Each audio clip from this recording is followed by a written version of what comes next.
Hi there everyone, Golf Course Superintendent Stu Sheridan here with this week's update on the golf course. After a wet week last week on our maintenance morning, this week we played a little bit of catching up on two big processes that we needed to complete. One was spraying our fairways with fertility, which we do every 2 weeks, and then the other process was our monthly top dress. So that took place this Monday and Tuesday, and you may have noticed some sand in our roughs and on our fairways on Monday and Tuesday. With our monthly top dress, in years previous, we used to put out about 900 metric tons of sand during spring aeration and fall aeration. This was a huge amount of sand at a single time, and when the golf course did reopen after those aeration weeks, it was in a messier, sandier condition. We also needed contractors to put out that volume of sand. About 5 to 6 years ago, we changed that process, and now we do the sand top dressing in-house. We only put out 600 metric tons of sand during those aeration weeks, and then in between the aeration weeks, so May, June, July, August, we go out with what we call our monthly top dress on our fairways and rough.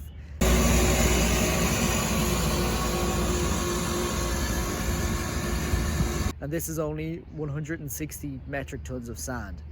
And the reason for doing that is, after years of doing that big volume of sand during aeration, we've built up a good sand cap on these areas, and we see more value from doing a lighter, frequent rate spread out over the growing season.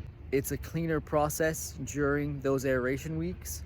We can do all of it in-house ourselves with our own equipment, and overall it's a much more efficient and cleaner process. This past week, the left-hand side of number 1 has opened for play, with some minor areas still to fill in. Overall, we are very happy with how the turf has filled in, and is obviously a much better lie for anybody that does play over here to play from than what was here previously. Obviously the tree line has been pushed back, expanding this area of rough.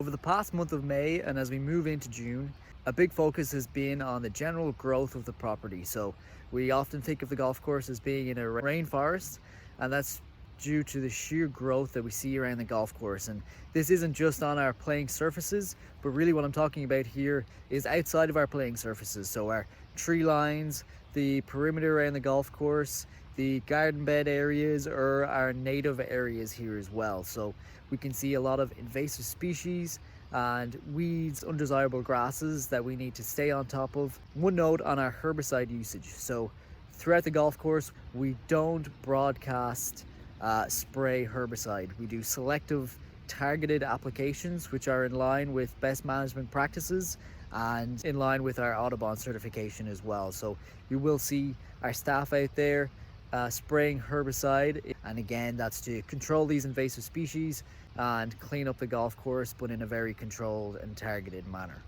As always, thank you for watching this video.